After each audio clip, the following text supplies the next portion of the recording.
নমস্কার বন্ধুরা, আমার রান্নাঘরে আপনাদের সবাইকে স্বাগত। বন্ধুরা, অনেক সময় কিন্তু বাড়িতে যখন মাছ, মাংস কিংবা কোনো সবজি না থাকে তখন আমরা বুঝতে পারি না যে কী রান্না করব। তো আজকে আমি আপনাদের সঙ্গে কাঁচা আলু আর বেসন দিয়ে একটা দারুণ রেসিপি শেয়ার করব। তো চলুন রেসিপিটি শুরু করা যাক। এই রেসিপিটি বানানোর জন্য আমি এখানে মাত্র 2টি আলু ব্যবহার করছি। আলু দুটোকে প্রথমে খোসা ছাড়িয়ে খুব ভালো করে ধুয়ে নেব।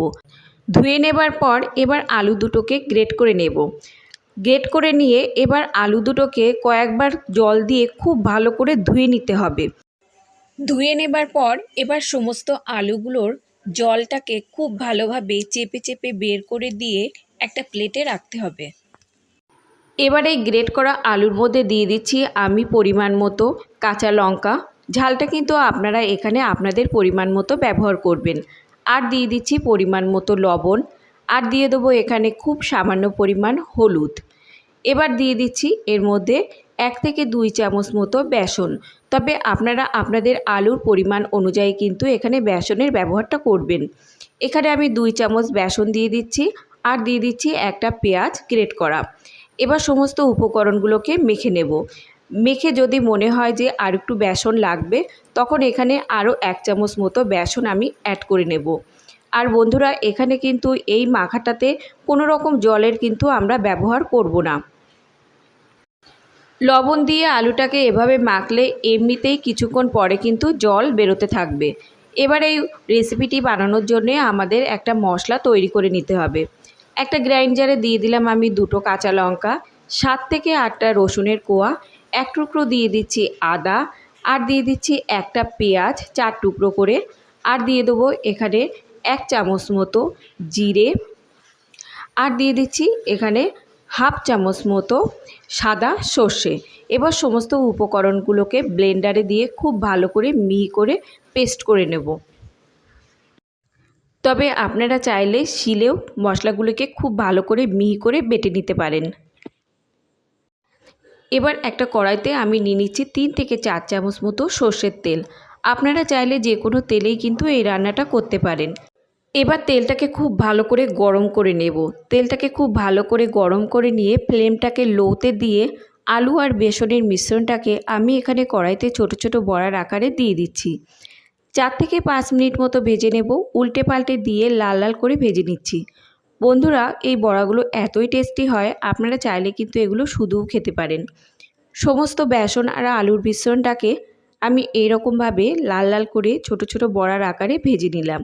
এবার সমস্ত বড়াগুলোকে আমি কড়াই থেকে তুলে নিচ্ছি। এবার ওই কড়াইতেই আমি দিয়ে দিচ্ছি আরও 3 থেকে 4 চামচ মতো সর্ষের তেল। তেলটাকে এবার খুব ভালো করে গরম করে নিয়ে আমি ফোড়নে দিয়ে দিচ্ছি এখানে 2টো এলাচ দানা, আর দিয়ে দেবো এখানে সমস্ত মিহি করে বেটে রাখা মশলাগুলি। এবার সমস্ত মশলাগুলি দিয়ে খুব ভালো করে কষিয়ে নিতে হবে। সঙ্গে দিয়ে দিচ্ছি এখানে পরিমাণ মতো লবণ, আর দিয়ে দেবো এখানে সামান্য পরিমাণ চিনি, আর দিয়ে দিচ্ছি এখানে হাফ চামচ মতো হলুদ গুঁড়ো, আর দিয়ে দেবো 1 চামচ মতো কাশ্মীরি লঙ্কার গুঁড়ো। তবে ঝালটা কিন্তু আপনারা আপনাদের পরিমাণ মতো এখানে ব্যবহার করবেন। এবার দিয়ে দিচ্ছি এর মধ্যে 1 চামচ মতো ধনে গুঁড়ো। এবার সমস্ত উপকরণগুলোকে খুব ভালো করে কষিয়ে নেব। এখানে দিয়ে দিলাম হাফ কাপ মতো জল, যাতে মশলাগুলো লেগেও না যায়, পুড়েও না যায়। তার জন্য হাফ কাপ মতো জল অ্যাড করে দিয়ে এবার সমস্ত মশলাগুলোকে অন্তত 4 থেকে 5 মিনিট খুব ভালো করে কষিয়ে নিতে হবে। খুব ভালো করে কষিয়ে নেবার পর এবার এর মধ্যে আমি দিয়ে দিচ্ছি 1 কাপ মতো জল। তবে আপনারা আপনাদের পরিমাণ মতো এখানে জলের ব্যবহার করতে পারেন। জলটা আপনারা আপনাদের পরিমাণ অনুযায়ী এখানে কম বেশি করে নেবেন। এবার জলটা দিয়ে যখন ঝোলটা ফুটে উঠবে তখন এখানে সমস্ত বড়াগুলোকে অ্যাড করে দেব। এবার বড়াগুলো দিয়ে কিন্তু আর খুব বেশি এখানে ফোটানোর দরকার নেই। 3 থেকে 4 মিনিট মতো ফোটালে কিন্তু দারুণ স্বাদের আমাদের এই আলু বেসনের তরকারি একদমই সার্ভ করার জন্য রেডি হয়ে যাবে। এখানে এই তরকারিটা ঢাকা দিয়ে রান্না করার কিন্তু কোনো দরকার নেই। 3 থেকে 4 মিনিট ফোটানোর পর এর মধ্যে দিয়ে দিচ্ছি আমি খুব সামান্য পরিমাণ গরম মশলার গুঁড়ো। এবার গরম মশলার গুঁড়োটাকে দিয়ে খুব ভালো করে মিশিয়ে নেব।